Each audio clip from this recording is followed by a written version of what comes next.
"Get out and don't come back," my dad shouted. They kicked me out for quitting law school, not knowing I was already worth $30 million. The next day, I moved into my mansion in Malibu. 3 weeks later. There are moments in life that tear you down, that leave you with nothing but a shattered heart and just $200 in your pocket. For me, that moment was when my father looked me in the eye and told me to get out of his house and never come back. What he didn't know, however, was that his cruelty was actually pushing me toward a destiny beyond my wildest dreams, a destiny that eventually led me to sip coffee on the balcony of my $30 million Malibu mansion, watching the sunrise over the Pacific Ocean. It wasn't easy, but that journey, from that doorstep to this balcony, changed absolutely everything. Growing up in a middle-class neighborhood in Denver, Colorado, our house was nothing special: 4 bedrooms, faded blue siding, a yard just big enough for a swing set. But for my father, Frank Blackwood, that house wasn't a home. It represented his failure. He always dreamed bigger, talked bigger, and then blamed everyone else when reality didn't match his grand expectations. Dad worked as a sales manager, and he wasn't bad, but he wasn't exceptional either. That crushing mediocrity gnawed at him daily, turning him into this pressure cooker of resentment that would inevitably explode on anyone nearby, usually me. He'd come home, loosen his tie, and immediately find something to criticize. The house wasn't clean enough. Dinner wasn't ready on time. My grades weren't perfect enough. "Stephanie," he'd say, examining my report card, "even with a 98% on a calculus test, what happened to the other 2 points? Never mind that I had the highest score in the class." In Frank Blackwood's house, excellence was just the absolute minimum. My mother, Grace, was beautiful in that quiet, understated way, with warm brown eyes that crinkled at the corners when she smiled, which became increasingly rare as the years went by. Mom had been an art teacher before marrying Dad, but he convinced her to quit when my brother Jason was born. "A Blackwood wife doesn't work," he declared, as if bestowing some great honor. I watched over the years as her artistic spirit slowly withered under his suffocating control. She loved us fiercely but silently. When Dad would rage, she'd wait until he stormed off, then slip into our rooms with a gentle touch and whispered encouragement. "This will pass," she'd say. But we both knew it never really did. She was the buffer between his anger and us, absorbing the worst of it herself. Looking back, I realized she was trapped in her own way, financially dependent and emotionally manipulated into believing she couldn't survive without him. Then there was my brother, Jason, 2 years older and the undeniable golden child. He played football, got decent grades, and most importantly, worshipped our father. He followed Dad's blueprint without question: business degree, corporate job, marrying his college girlfriend, Heather, before they'd even figured out who they were as individuals. Dad beamed with pride at everything Jason did, while finding fault with everything I pursued. My world changed when I discovered computers at 12. My grandmother, Lillian, Mom's mother, and the only person who ever dared to stand up to my father, gave me a refurbished laptop for my birthday. Dad was furious, calling it a distraction from real studies. But Grandma Lillian held firm. "The girl has a mind of her own, Frank," she'd said during one of their tense standoffs in our living room. And thank God for that. That computer became my sanctuary, my escape. While other kids my age were at the mall or watching TV, I was teaching myself to code. I started with simple HTML, building basic websites about things I loved like astronomy, mystery novels, even a fan page for my favorite band. Then I moved on to JavaScript, Python, and eventually app development. The logic of coding made sense to me in a way human emotions often didn't.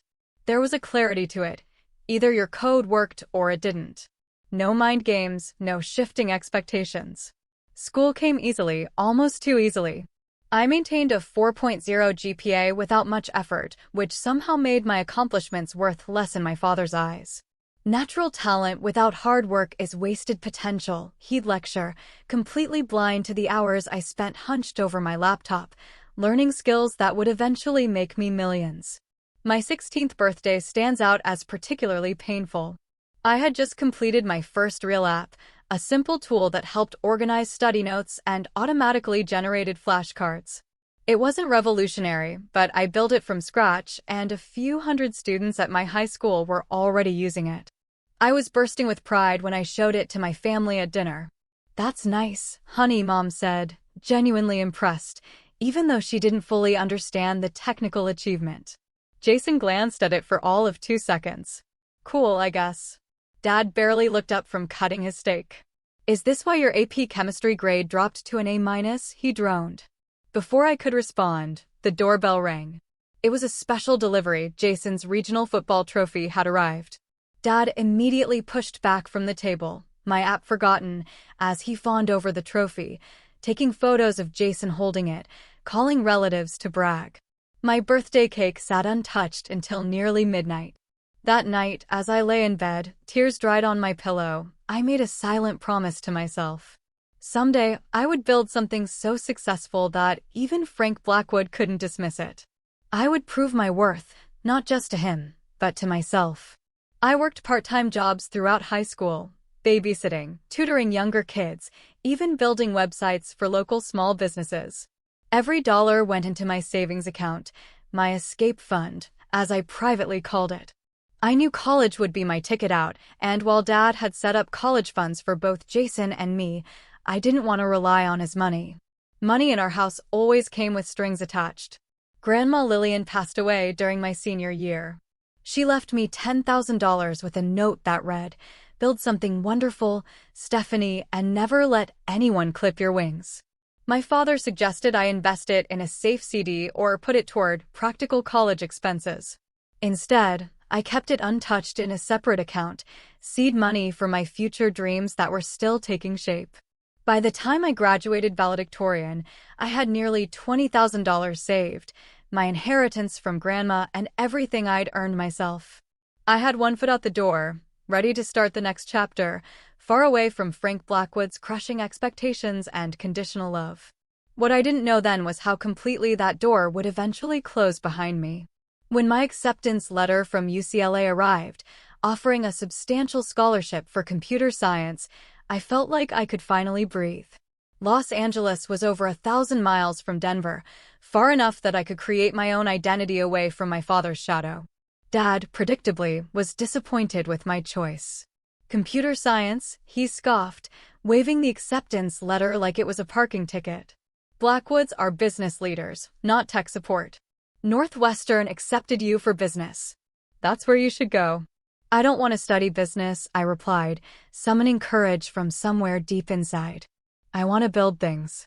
His face hardened into that familiar mask of disapproval. "You're making a mistake. But it's your future you're ruining, not mine." Those words, a chilling prophecy, followed me to California, an unwelcome companion to my fresh start. Despite the substantial scholarship, college was still expensive. My savings helped, but I needed to work throughout my time at UCLA to make ends meet. I took a job at the campus IT help desk and picked up freelance web design projects whenever I could. The schedule was brutal: classes all day, work until late evening, then studying and coding projects until the early morning hours. My roommate freshman year, Tara Mitchell, quickly became my closest friend. She was studying digital marketing and had a vibrant personality that perfectly balanced my more analytical nature. Tara grew up in San Francisco with parents who owned a successful restaurant chain. Unlike me, she had unwavering family support, both emotional and financial. "Your dad said what?" she gasped one night after I recounted a particularly discouraging phone call home. "That's not tough love, Steph. That's just being a jerk." Hearing someone else call out my father's behavior was oddly validating. In Denver, everyone thought Frank Blackwood was a pillar of the community, successful, charitable, involved in local politics. No one saw what happened behind closed doors. By sophomore year, Tara and I were inseparable. We moved off campus to a tiny apartment with mismatched furniture and questionable plumbing, but it was ours. One night, over cheap wine and takeout Chinese food, we hatched the idea for our first business venture, an app that would help college students find last-minute deals at local restaurants. "Think about it," Tara said, gesturing with her chopsticks. Restaurants have slow nights and excess food. Students are always broke and hungry. We connect them. Food saver, I suggested, the concept already taking shape in my mind. We could use geolocation to show deals nearby, and restaurants could post in real time when they need to move inventory. For the next 6 months, we poured every spare minute into developing Food Saver. I handled the technical side, coding between classes and during slow periods at work. Tara built relationships with local restaurant owners, convincing them to try our platform once it launched. We were fueled by ramen noodles, caffeine, and the intoxicating belief that we were building something that mattered. The Thanksgiving break of junior year, I flew home to Denver with a working prototype of Food Saver to show my family. I had practiced my pitch during the entire flight, imagining, foolishly, that my father might finally see my potential. The dinner started pleasantly enough. Mom had prepared all the traditional dishes, and even Jason seemed in good spirits, sharing stories about his new job at an investment firm. When conversation lulled, I pulled out my phone. "I've been working on something I'd like to show you all," I said, opening the Food Saver beta. It's an app that connects restaurants with excess inventory to budget-conscious consumers. Mom leaned forward with interest. "That sounds clever, honey." I walked them through the user interface, explaining how both businesses and customers would benefit. Jason asked a few surface-level questions about the business model, and then my father cleared his throat. "So, it's a glorified coupon app," he said flatly. "It's more than that," I started to explain. "It's about reducing food waste." "Stephanie," he interrupted, "do you know how many apps launch every day? Thousands. And most fail within months. This is exactly why I wanted you in business school. You have no understanding of market realities." I felt my face flush hot with humiliation. "We've already signed up 20 restaurants near campus for the pilot. Small, failing restaurants, desperate for any business," he countered. "Frank," my mother interjected softly, "I think it sounds promising." He ignored her. "When this little project inevitably fails, maybe you'll finally get serious about your future." I didn't touch my pumpkin pie that night. The next morning, I changed my flight and returned to California early, vowing not to share my entrepreneurial efforts with my family again until I had undeniable success to report. Back at UCLA, I threw myself into my studies with renewed determination. A professor in my advanced algorithms class, Dr. Hayden, took notice of my work and invited me to join a small research group he was leading. Dr. Hayden was everything my father wasn't: encouraging, constructive in his criticism, and genuinely interested in helping his students succeed. "You have a gift, Stephanie," he told me after I presented a particularly innovative solution to a complex programming challenge, "but more importantly, you have grit. That combination will take you far." Under his mentorship, I flourished academically. He also connected me with an internship opportunity at Tech Forward, a rising startup developing security solutions for enterprise clients. The internship was unpaid, which meant working even more hours at my paying jobs, but the experience and connections proved invaluable. Meanwhile, Food Saver launched officially but struggled to gain traction. Despite Tara's marketing efforts, we couldn't achieve the critical mass of users needed to make the platform viable. After 4 months, we made the difficult decision to shut it down. "I'm sorry," I told Tara the night we officially pulled the plug. "I feel like I failed us." She refilled our wine glasses and raised hers in a toast to failing forward. "We learn more from this than any class, and next time we'll be smarter." Her resilience was infectious, and instead of feeling defeated, I started mentally cataloging the lessons. We'd built features users didn't need. Our onboarding process was too complicated. We hadn't considered the restaurant staff's technical limitations. Every mistake was a data point for future success. Senior year arrived quickly. I graduated with highest honors in computer science with a minor in business administration, a small concession to my father's insistence on practical education. Dr. Hayden helped me secure several promising job interviews, and I had offers from 3 tech companies before graduation day. My mother flew out for the ceremony. My father and Jason couldn't make it, or rather, chose not to. Dad claimed an important business conference, though social media later revealed he'd been golfing that weekend. His absence stung, but no longer surprised me. He is proud of you, Mom insisted as we shared a celebratory dinner afterward. He just doesn't know how to show it. I nodded, not wanting to argue, but I'd stopped believing that particular fairy tale long ago. Then the recession hit shortly after graduation. 2 of my job offers were rescinded as companies implemented hiring freezes. The third offered a significantly reduced salary that wouldn't cover living expenses in Los Angeles. With my savings dwindling and student loans looming, I made the difficult decision to temporarily move back to Denver while regrouping. It's just for a few months, I assured Tara as we hugged goodbye. Just until the economy stabilizes. Promise you won't let your dad crush your spirit, she replied, knowing exactly what I was walking back into. Promise. This time, I'm going on my terms. I couldn't have known then how drastically those terms would change, or that my next exit from my father's house would be permanent.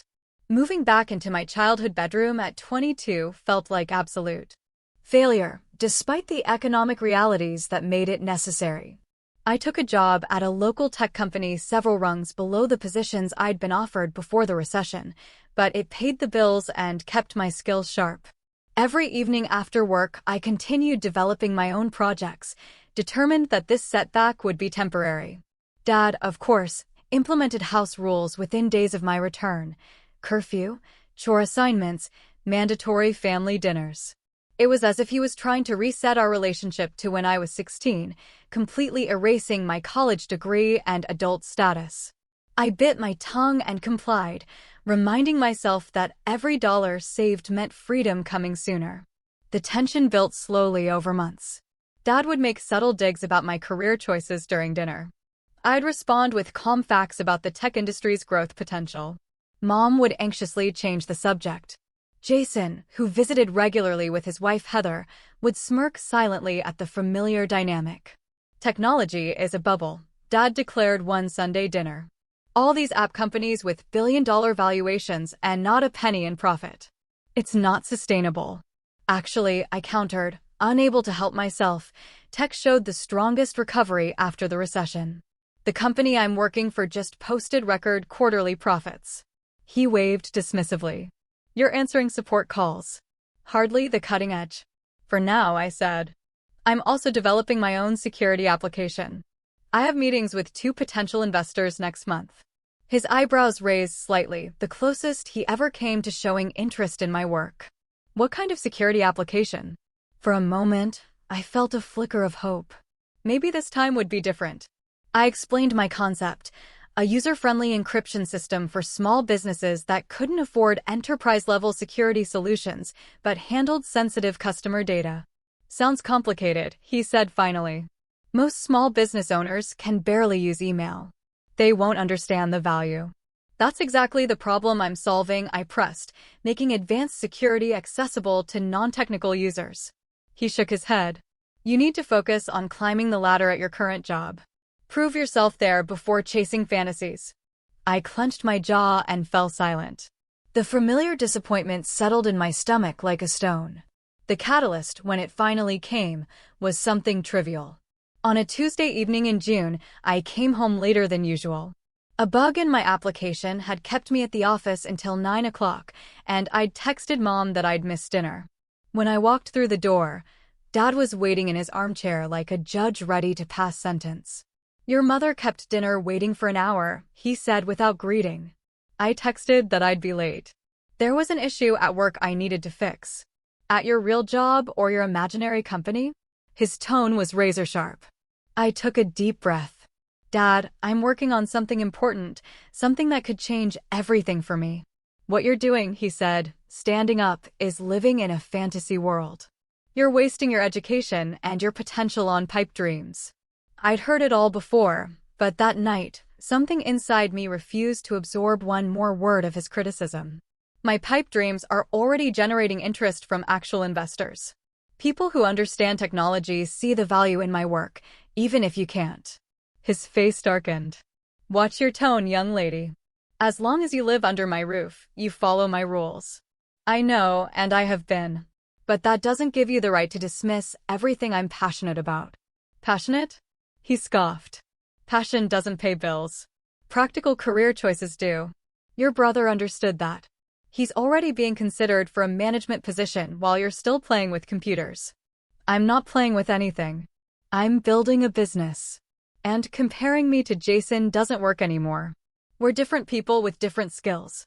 Mom appeared in the doorway, anxiety written across her face. Dinner's in the oven if you're hungry, Stephanie. The problem, Dad continued, as if she hadn't spoken, is that you've always thought you were too smart to listen to advice. Your grandmother filled your head with nonsense about following your dreams. And look where it's gotten you back in your childhood bedroom at 22. The mention of Grandma Lillian ignited something fierce inside me. Don't bring her into this. At least she believed in me, and you don't. Who paid for your education? Who put a roof over your head?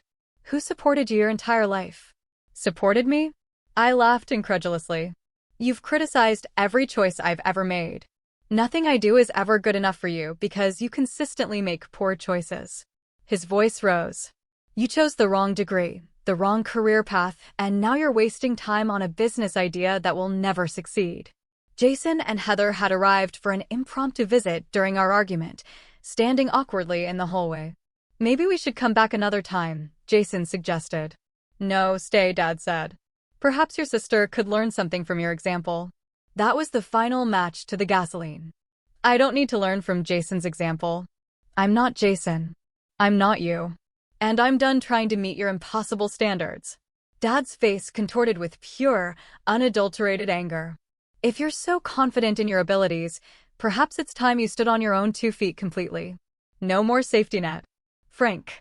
Mom interjected. Let's all calm down. He ignored her. I've carried you long enough.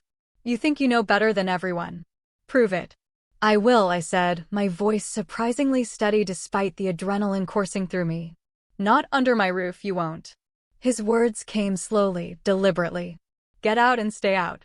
You're no daughter of mine. The room fell utterly silent. Mom's hand flew to her mouth, eyes wide with shock.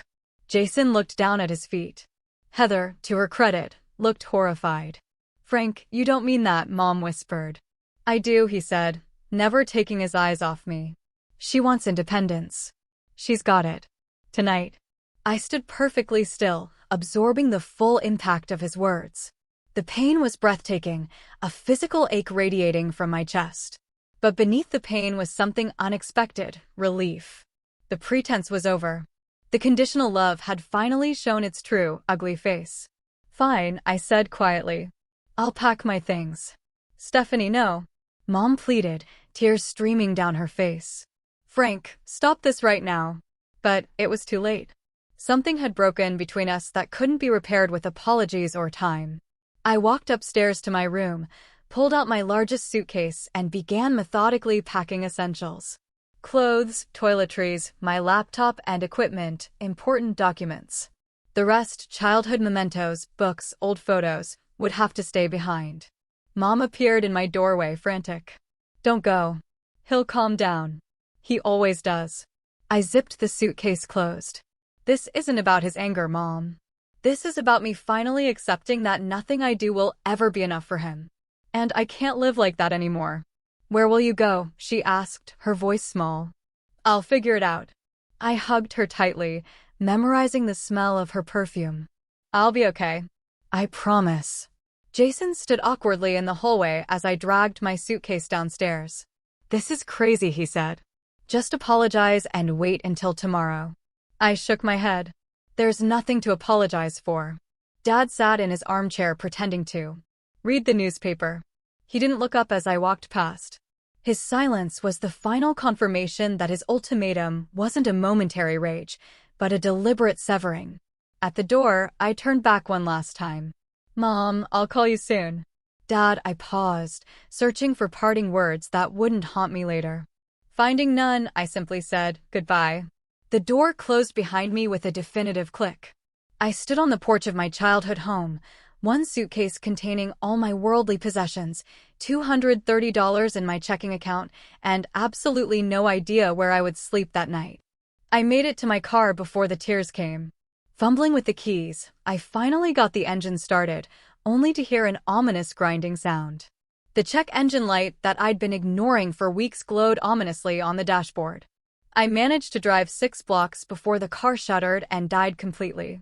Sitting in my dead car on a darkening street, I laughed through my tears at the perfect storm of disaster my life had become.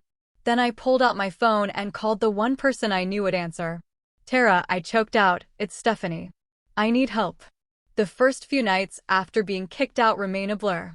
Tara immediately sent me money for a plane ticket to Los Angeles, but with my car broken down, I had to spend the first night in a cheap motel near the Denver airport. I remember sitting on the edge of the sagging mattress under the harsh fluorescent light, taking inventory of my new reality. I had my laptop, a few clothes, my professional documents, and after the plane ticket purchase, just over $100 to my name. My car, still sitting abandoned 6 blocks from my parents' house, was it even worth fixing? My apartment lease in Los Angeles had long since expired. I had student loans coming due and no permanent address. The magnitude of starting completely over at 22 was absolutely overwhelming. I allowed myself exactly 1 hour of panic and tears that night. Then I washed my face, opened my laptop, and began making plans. By the time I landed in Los Angeles the next day, I had sent out 15 job applications, emailed Dr. Hayden about potential opportunities, and researched the cheapest short-term housing options in the city. Tara was waiting at the airport, wrapping me in a hug before I could even set down my suitcase. "You're staying with me until you figure things out," she insisted as we drove to her apartment. No arguments. Tara's studio apartment was barely big enough for one person, let alone two, but we made it work. I slept on an air mattress that slowly deflated throughout the night, requiring reinflation every evening. I kept my belongings neatly contained in my suitcase, trying to minimize my footprint in her space. Despite her generosity, I was determined not to become a burden. "I won't stay long," I promised on my third night there, just until my first paycheck. "Shut up and eat your ramen," she replied affectionately. "Mi casa es su casa, especially when your dad is being a world-class jerk."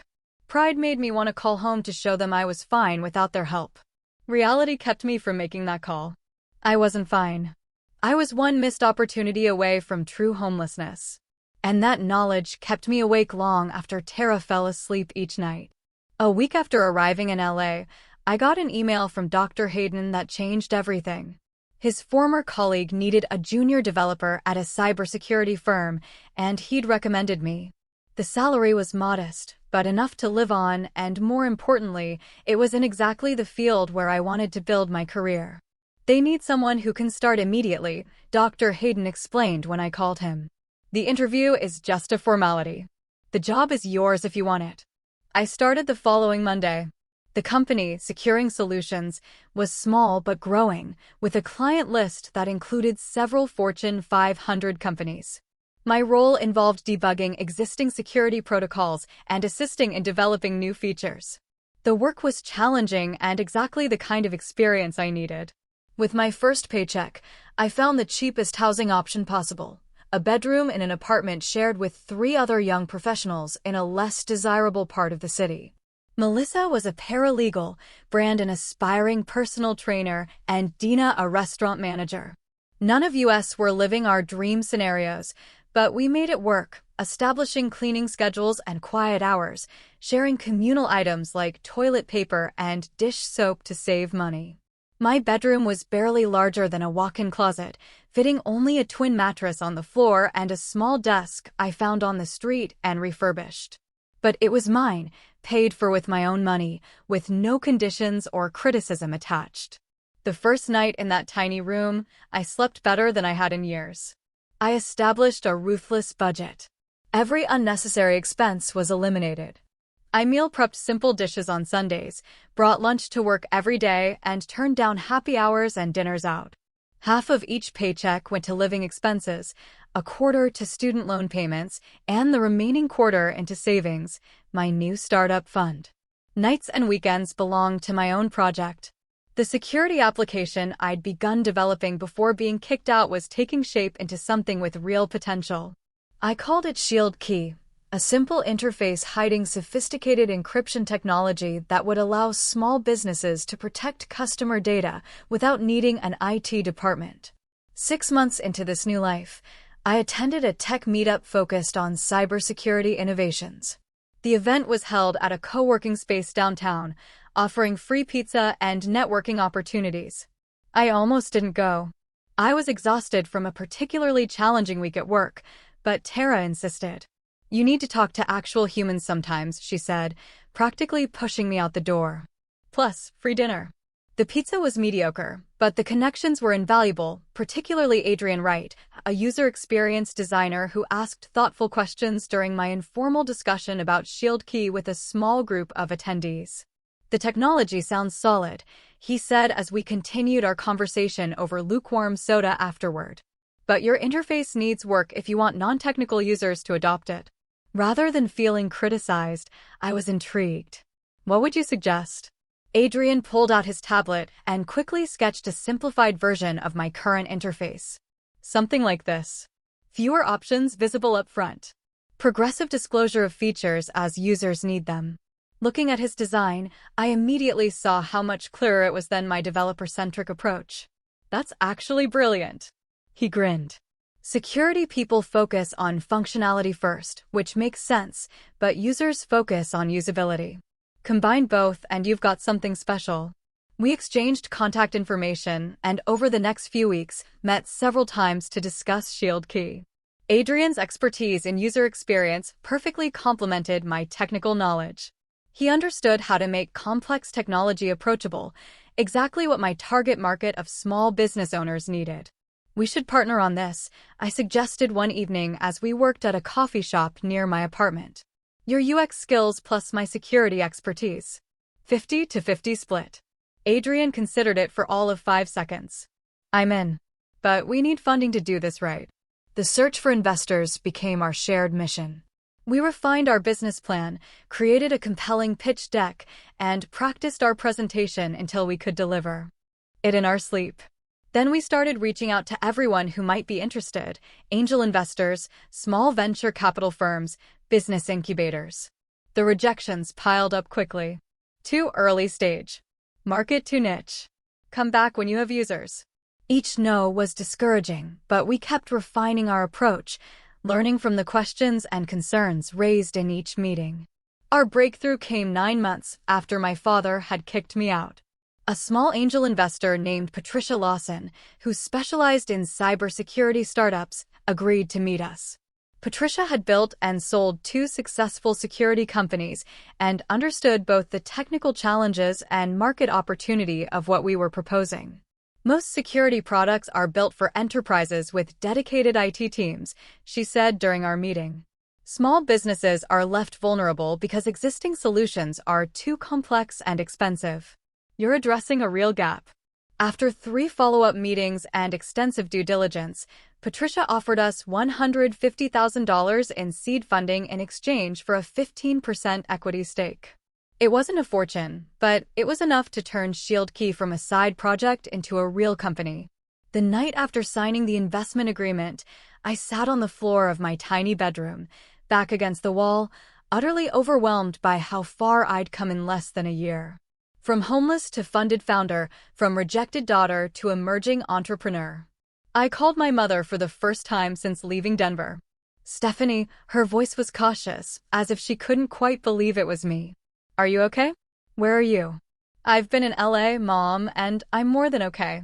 I told her about securing solutions, about Shield Key, about the investment.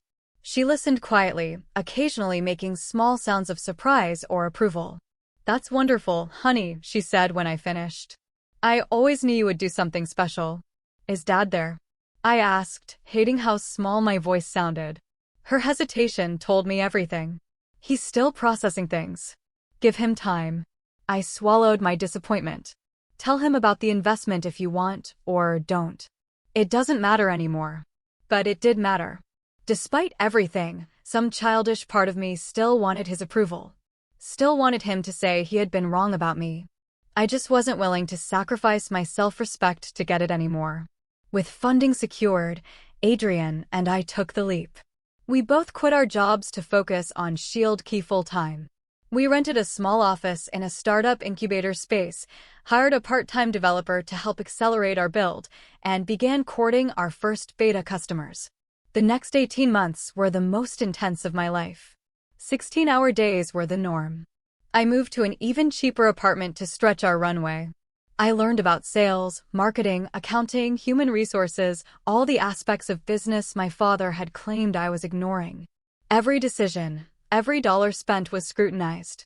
The pressure was immense, but unlike the pressure from my father, this was pressure with purpose. We were building something real. Our beta launch with 15 small businesses went surprisingly well. The feedback was positive, with users particularly praising the intuitive interface Adrian had designed. We fixed bugs, enhanced features, and prepared for a wider release. Patricia introduced us to her network of security professionals and potential clients. Slowly, our user base grew.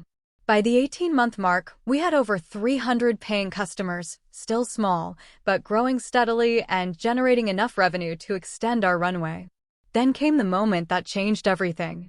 A well-known tech blogger with a focus on cybersecurity reviewed ShieldKey, calling it the security solution small businesses have been waiting for, and impressively sophisticated technology hidden behind an interface my grandmother could use. The article was picked up by larger tech publications, and suddenly our growth curve wasn't linear anymore. It was exponential. Within 2 months of that review, we had over 2,000 customers and were generating enough revenue to hire 3 more employees. 6 months later, we hit 10,000 customers and moved to larger offices. Adrian and I were no longer doing everything ourselves. We had a team of 15 passionate people helping build our vision. 1 year after the review, we reached a milestone I had only dreamed about: $1 million in annual recurring revenue. ShieldKey had transcended from struggling startup to viable business, and the industry was taking notice. The first acquisition offer came on a Tuesday morning. I was in the middle of a team meeting when my phone buzzed with an email from the VP of Business Development at Data Fortress, one of the largest enterprise security companies in the world. They wanted to discuss potential strategic opportunities. I showed the email to Adrian after the meeting, trying to contain my excitement. This could be nothing, right? Maybe they just want to partner on something. Adrian's eyebrows shot up. Or they want to buy us. Data Fortress doesn't partner with companies our size. They acquire them. The meeting was scheduled for the following week at their headquarters in San Francisco. Adrian and I spent every spare moment preparing, researching their recent acquisitions, analyzing their product gaps that ShieldKey might fill, and debating what our company might be worth to them. The Data Fortress offices were everything our startup space wasn't: sleek, modern, with floor-to-ceiling windows offering panoramic views of the bay. We were escorted to a conference room where 4 executives in perfectly tailored suits waited. "We've been watching ShieldKey with interest," their VP began after brief introductions. "Your penetration in the small business market is impressive. We've struggled to reach that segment effectively." What followed was 2 hours of detailed discussion about our technology, customer base, and team. They asked pointed questions about our growth projections and competitive landscape. We answered honestly but strategically, highlighting our strengths without revealing all our future plans. Finally, the CEO joined us. Martin Green was known for building Data Fortress from a small security consulting firm into a publicly traded company worth billions. He didn't waste time on small talk. "We'd like to acquire ShieldKey," he stated plainly. "We believe it would complement our enterprise offerings and give us entry into a market segment we've failed to capture." My heart raced, but I kept my expression neutral. "We're not actively seeking acquisition. Everyone has a number," he replied with a slight smile. "Ours is $2 million. It took every ounce of self-control not to react visibly. $2 million would change my life completely. I could pay off my student loans, buy a house, have financial security I'd never known." But looking at Adrian's carefully blank expression, I knew we were thinking the same thing. It wasn't enough. "We appreciate the interest," I said carefully. "But we believe ShieldKey has significant growth ahead. $2 million doesn't reflect our current value, let alone our future potential." Martin nodded, unsurprised. "Think about it. The offer stands for 2 weeks." On the flight back to Los Angeles, Adrian and I dissected every moment of the meeting. $2 million is insulting," he said. "We're already generating close to $1 million in ARR.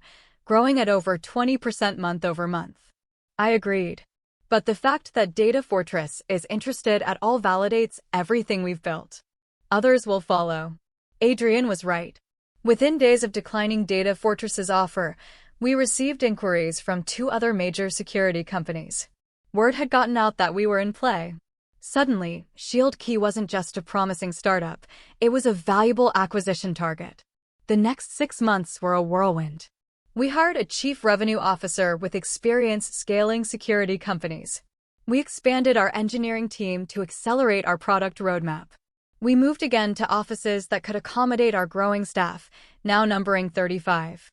Our customer base crossed 25,000, and our annual revenue hit $3 million. Industry analysts began mentioning ShieldKey as a disruptive force in the small business security market. We were invited to speak at major technology conferences. A prominent tech magazine included me in their 30 Under 30 list of promising young entrepreneurs.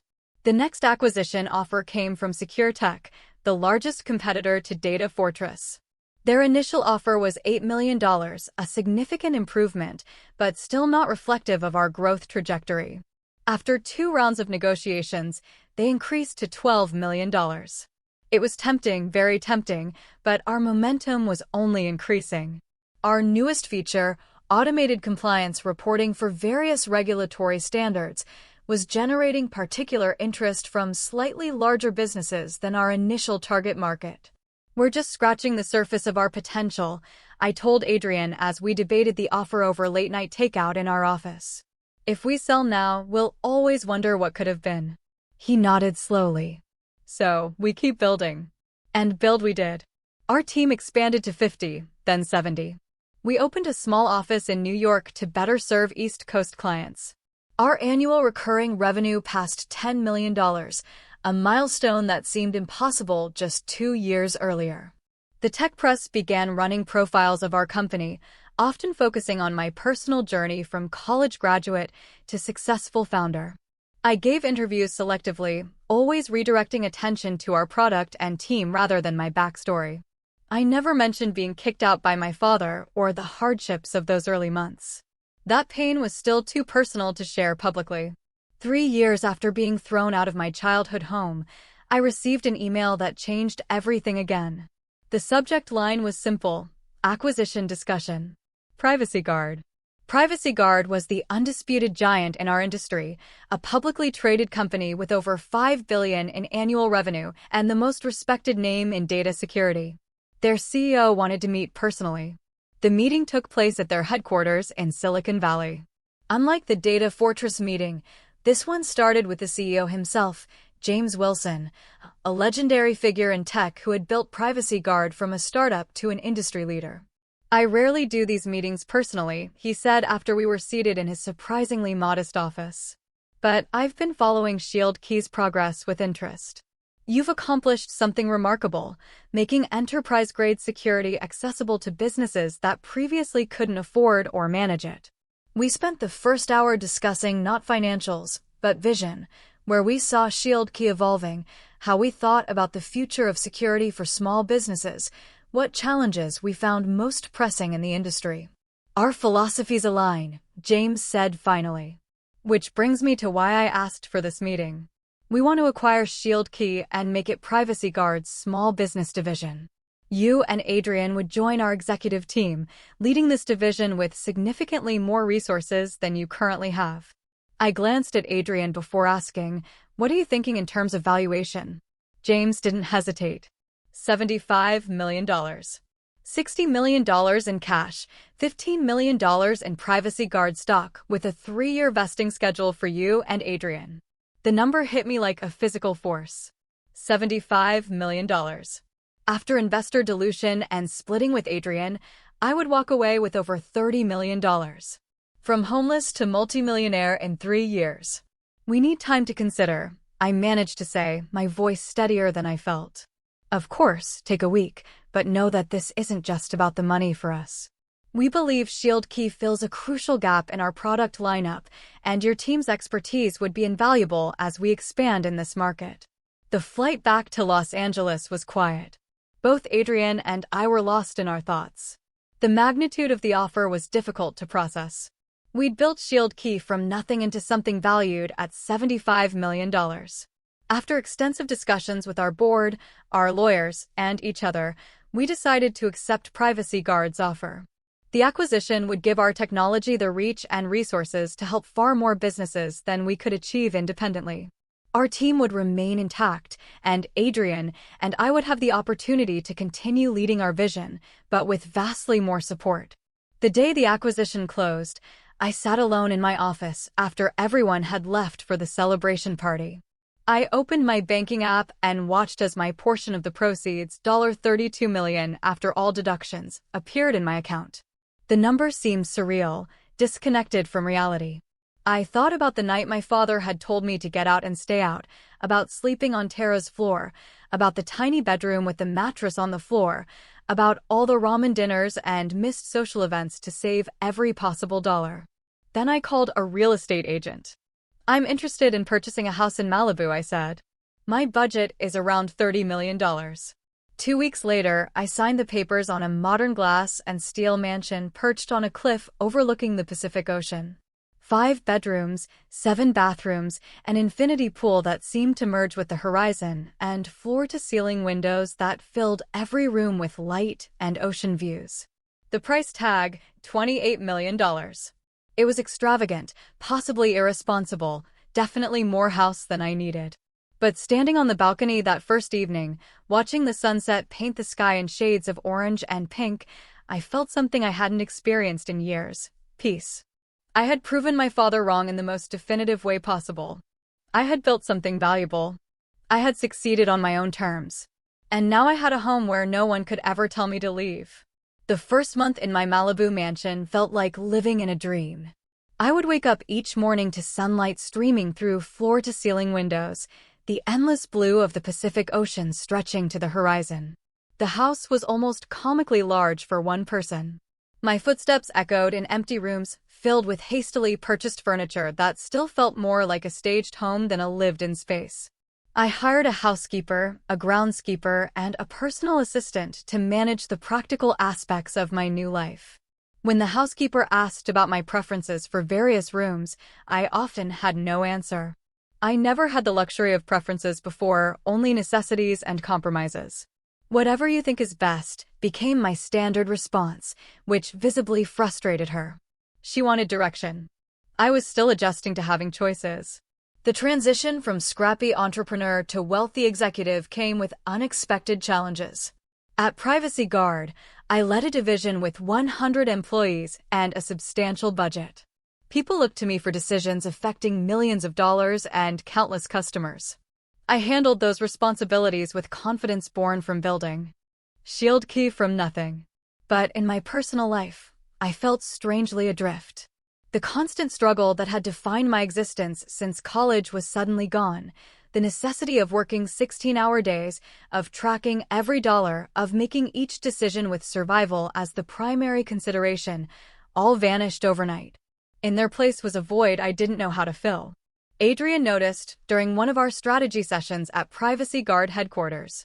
"You seem distracted lately," he said as we grabbed coffee afterward. "Everything okay with the new place?" "The house is incredible," I replied automatically.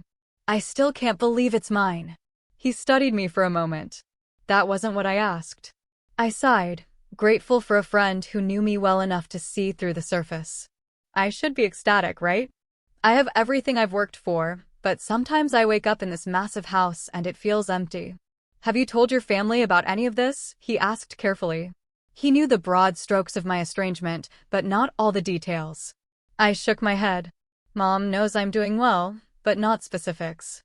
"I haven't spoken to my father since the night he kicked me out." "Maybe it's time," Adrian said. "Not for his sake, but for yours." His suggestion lingered in my mind for weeks. I maintained minimal contact with my mother through occasional phone calls, always brief and focused on surface-level updates. She knew about Shield Key's success in general terms, but not about the acquisition or my new wealth. I'd asked her not to share even those limited details with my father, though I suspected she had. Jason had reached out once shortly after a tech publication ran a profile mentioning Shield Key's rapid growth.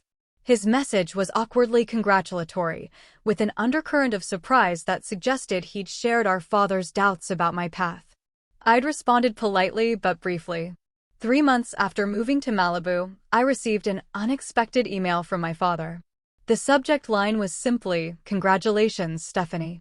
The body read, "Your mother showed me the article about your company's acquisition. Impressive accomplishment. Would like to reconnect when you're next in Denver, Dad." No apology. No acknowledgement of our estrangement or his role in it. Just a curt note that managed to be both congratulatory and demanding at once. Classic Frank Blackwood. I didn't respond immediately. Part of me wanted to ignore it completely, to let him feel a fraction of the rejection he'd inflicted on me. Another part, the wounded child still seeking approval, wanted to reply immediately, detailing every success, every validation that proved how wrong he'd been. Instead, I forwarded the email to my therapist, another luxury my new wealth afforded, with a simple question: how do I handle this? Dr. Brennan had been helping me process the complex emotions surrounding my family relationships and sudden wealth. Her response was thoughtful.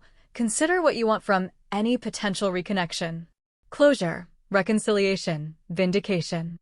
Be clear about your objectives before deciding. What did I want? The question consumed me for days. Revenge felt petty.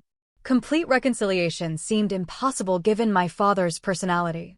Perhaps closure was the most realistic goal, a chance to redefine our relationship on more adult terms now that I was no longer financially or emotionally dependent on his approval. After careful consideration, I replied, "Thank you for the congratulations. I'll be in Denver next month for a conference and could meet for dinner. Please let me know if that works for your schedule." The dinner was arranged at an upscale restaurant downtown, neutral territory. I flew to Denver a day early to prepare mentally, checking into a luxury hotel rather than staying at my childhood home. The message was subtle but clear. I was a visitor now, not a daughter seeking readmission to the family. Seeing my parents again after 3 years was jarring. Dad looked older, his hair now completely gray, his posture slightly stooped. Mom seemed smaller somehow, her smile anxious as she hugged me tightly in the restaurant lobby. Jason and Heather joined us, adding to the family reunion atmosphere that felt both familiar and utterly foreign. "You look well," Dad said as we were seated, his eyes taking in my tailored designer dress and the subtle indicators of wealth I hadn't even realized I'd adopted, the expensive watch, the confident posture of someone who no longer feared financial insecurity. "Thank you," I replied. "Work keeps me busy, but I enjoy it." The conversation that followed was a masterclass in emotional avoidance. We discussed safe topics: the restaurant's menu, Denver's changing skyline, Jason's recent promotion. No one mentioned the night I'd left or the years of silence that followed. Until dessert, when Dad cleared his throat and adopted the authoritative tone I remembered from childhood lectures. "Your company's acquisition was quite an achievement. $75 million according to the business press." I nodded, maintaining eye contact. "Yes, Shield Key grew faster than even we anticipated." "I always knew you had that kind of drive," he continued, as if rewriting history. "Gets it from me, I suppose. That determination to succeed no matter what." Mom shifted uncomfortably. Jason suddenly became very interested in his cheesecake. Heather looked between us with wide eyes. The old Stephanie would have let it pass, would have accepted this reframing to keep the peace. But I wasn't that person anymore. "Actually," I said calmly, "I succeeded despite being told repeatedly that I would fail, that my ideas weren't practical, that I was wasting my potential." Dad's expression tightened. "I was tough on you because I wanted you to be prepared for the real world. Looks like it worked. Is that how you remember it?" I asked, my voice steady. "Because I remember being told to get out and stay out. I remember having nowhere to go and almost nothing to my name. I remember building my company without a safety net because you removed it." The table fell silent. Mom's eyes filled with tears. Jason stared at his plate. "That was an unfortunate misunderstanding," Dad said stiffly. "I never intended, it wasn't a misunderstanding," I interrupted. "It was a defining moment. And while I don't thank you for it, I acknowledge that it forced me to rely completely on myself. So, in a way, you were right. I did learn from your example." I learned exactly what kind of parent, what kind of person I never want to be. I placed my napkin on the table and stood. Thank you for dinner. Mom, I'll call you tomorrow. I think I need some air. Outside the restaurant, the cool Denver evening helped calm my racing heart. I hadn't planned to be so direct, but hearing him attempt to co-opt my success as validation of his parenting had triggered something primal. My phone buzzed with a text from Jason. That took guts. He needed to hear it. Call me tomorrow. Unexpected tears pricked my eyes. Perhaps I wasn't as alone in my perspective as I thought. Back in Malibu, the confrontation with my father triggered a cascade of emotional aftershocks. I experienced my first panic attack in my palatial living room, gasping for breath on a couch that cost more than my entire first year's salary at Securing Solutions. The irony wasn't lost on me, having everything I'd worked for and still feeling like I was drowning. Dr. Brennan helped me recognize that financial success, while validating, hadn't healed the deeper wounds of conditional love and rejection. Your father's approval was the currency you sought your entire life, she explained. Now you have literal currency beyond imagination, but that emotional currency is still missing. It creates a cognitive dissonance. The healing process wasn't linear. There were days when the emptiness of my beautiful house felt overwhelming, other days when the view of the ocean filled me with genuine peace and gratitude. Gradually, I began to make the space truly mine. Replacing generic furnishings with pieces that reflected my personal taste, converting one of the unused bedrooms into a home office where I could work on new ideas. I established the Blackwood Foundation, focused on supporting young women in technology with mentorship and seed funding. The foundation gave purpose to my wealth beyond personal comfort, allowing me to create the support system I wished I'd had during those early, struggling days. 6 months after the Denver dinner, my mother visited Malibu alone. Seeing her reaction to my home, the genuine happiness in her eyes as she explored each room, helped me see my success through a different lens. Not as vindication against my father, but as an achievement worth celebrating for its own sake. I always believed in you, she said as we sat on the terrace watching the sunset, even when I didn't stand up to your father the way I should have. I hope you know that. I know, Mom, I replied, and was surprised to realize I meant it. Her failings as a protector didn't negate her love, complicated as it was by her own limitations. She stayed for a week longer than we'd spent together since I left for college. In that time, we began rebuilding our relationship as adults, not mother and dependent daughter, but two women with shared history and genuine affection. Jason and I reconnected as well, our adult relationship healthier than our competitive childhood dynamic. He visited with Heather and their newborn son, my nephew Thomas. Holding that tiny human, I felt a fierce determination that he would never experience the conditional love that had shaped my childhood. My father remained distant. Our contact limited to occasional emails and brief phone conversations on holidays. I accepted that a meaningful relationship might never be possible given his inability to acknowledge his role in our estrangement. That acceptance, painful as it was, brought its own kind of peace. 3 years after acquiring my mansion, I no longer felt like an imposter in my own life. The house had become a true home, filled with memories of friends gathered around my dining table, of quiet mornings watching dolphins play in the distance, of late nights working on new ideas that excited me regardless of their profit potential. I'd found a balance between my role at privacy guard and personal projects that fed my entrepreneurial spirit. I'd built a social circle of genuine friends who knew my story, but didn't define me by either my wealth or my past struggles. And most importantly, I'd begun to define success on my own terms, not as a repudiation of my father's criticism, but as an authentic expression of my values and abilities. One morning, as I stood on my balcony watching the sunrise, I remembered something Grandma Lillian had told me long ago. Success isn't about proving others wrong, Stephanie. It's about proving yourself right. In that moment, with the first light of day illuminating the endless horizon, I finally understood what she meant. 5 years have passed since I first stepped into my Malibu mansion. 5 years since the acquisition that transformed me from struggling entrepreneur to wealthy executive.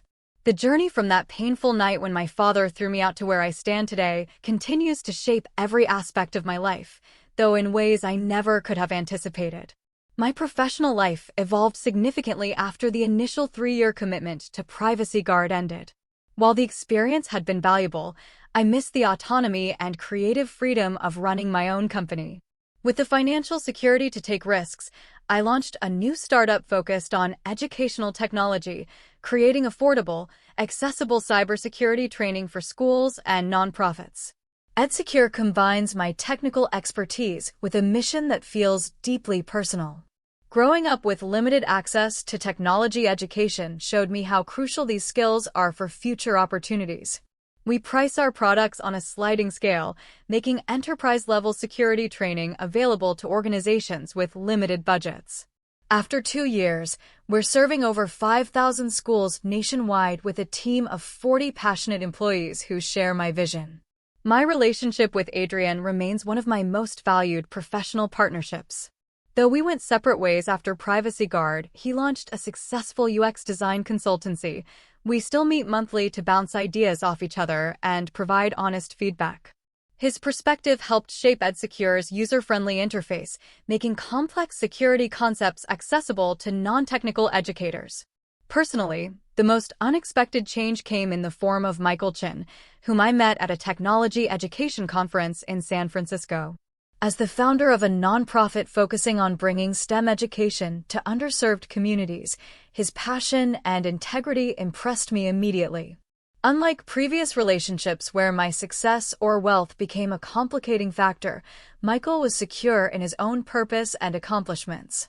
Our relationship developed slowly, friendship first, then a deeper connection. He was the first person I brought home who made my massive house feel appropriately sized, filling it with laughter and warmth. After 2 years together, he moved in, bringing his collection of vintage science fiction novels and a habit of making elaborate Sunday breakfasts that we eat on the terrace regardless of weather. "Your success is part of you, not all of you," he told me once when I worried about the imbalance our financial situations might create. I fell in love with Stephanie the person, not Stephanie the millionaire. The healing process with my family continues to evolve in complex ways. My mother and I have built a new relationship based on mutual respect rather than the dysfunctional dynamics of my childhood. She visits frequently, has developed a close bond with Michael, and has even begun painting again, her passion that was sidelined during her marriage. Watching her reclaim her creativity in her 60s has been one of my greatest joys. Jason and I have grown surprisingly close. The competitive dynamic our father fostered between us dissolved once we were both free to define success on our own terms. He eventually left the investment firm where he'd been following our father's prescribed path and started a sustainable construction company that better aligned with his personal values. Our conversations now are supportive rather than comparative, focused on helping each other thrive rather than measuring who's ahead. My father remains the most complicated relationship in my life. After several strained attempts at reconciliation, we settled into a distant but civil connection. He's never apologized for kicking me out. I've accepted he likely never will. But he has made small gestures of acknowledgement, a clipping of an article about EdSecure sent by mail, an email congratulating me on an industry award. Brief, surface-level interactions that acknowledge my existence without breaching the emotional walls between us. Last Christmas, I invited my entire family to Malibu, my first time hosting a family holiday. Dad accepted, which surprised everyone, including himself perhaps. The visit was awkward at times, but also revealed glimpses of the man beyond the stern patriarch I'd grown up with. Watching him play with Jason's children on the beach, I saw a momentary softness I'd rarely witnessed in childhood. "Your house is quite something," he said on the last night as we stood on the balcony after everyone else had gone to bed. "You've done well for yourself." "Thank you," I replied, accepting the closest thing to approval he could offer. "I still think business school would have been a more direct path," he added, unable to resist a small criticism. I smiled, no longer wounded by his inability to fully embrace my choices. "Maybe, but this was my path." He nodded, and we stood in silence, watching the moonlight on the ocean, not reconciled, not healed, but at peace with our differences in a way that would have seemed impossible 5 years ago. One of the most meaningful aspects of my journey has been the opportunity to mentor young women facing similar family pressures around their career choices. Through the Blackwood Foundation, I've worked with dozens of aspiring female entrepreneurs, providing not just funding, but the emotional support and validation I lacked at their stage. Lily Ramirez, our first grant recipient, recently sold her healthcare application to a major medical technology company. At the celebration dinner, she raised a toast that brought tears to my eyes. To Stephanie, who believed in me when my own family said tech wasn't for girls from East LA. You didn't just fund my company. You showed me what was possible by living it yourself. Her words crystallized something I've come to understand. Our greatest impact often comes not from our direct achievements, but from how they create possibility in others' minds. Last month, I visited Grandma Lillian's grave in Denver for the first time since her funeral. I brought yellow roses, her favorite, and sat beside the simple headstone for over an hour. I told her about the mansion, about EdSecure, about Michael, and the foundation. I thanked her for the computer that started everything, but more importantly, for being the one person who saw me clearly when I couldn't yet see myself. You were right, I whispered before leaving. I did build something wonderful. The lessons of my journey continue to reveal themselves daily. I've learned that resilience isn't just about surviving hardship, but about maintaining your core self through both struggle and success. That true wealth isn't measured in square footage or bank balances, but in relationships that celebrate your authentic self. That sometimes the people who should love you most fail spectacularly, and that's about their limitations, not your worthiness. Most importantly, I've learned that being told to get out and stay out, while devastating in the moment, forced me to find my own path in ways that comfort never would have. The mansion isn't a victory over my father's rejection. It's a testament to the strength I found when that rejection pushed me to rely completely on myself. The view from my terrace still takes my breath away, especially at sunrise when the entire ocean seems illuminated from within. But now I understand that the peace I feel watching those sunrises comes not from what I own, but from who I've become. Someone who finally believes in her own worth, regardless of external validation or criticism. If there's one message I could share with anyone facing rejection or family wounds similar to mine, it's this: the people who can't see your value don't determine your worth. Their limitations aren't your destiny. The path forward may be harder without their support, but the strength you'll develop by relying on yourself will carry you further than their approval ever could. Life will always contain both pain and beauty. True resilience isn't avoiding the pain. It's learning to build a meaningful life that encompasses both, using even the deepest hurts as foundation stones for something authentic and purposeful. Have you ever experienced a rejection that ultimately pushed you towards something better, or found strength in yourself that you didn't know existed until circumstances forced you to find it? Share your story. Our collective journeys of resilience can inspire others who might be in that painful, kicked out stage right now. Thank you for listening to my story, and remember, sometimes the door that closes behind you is opening the way to a view you never imagined possible.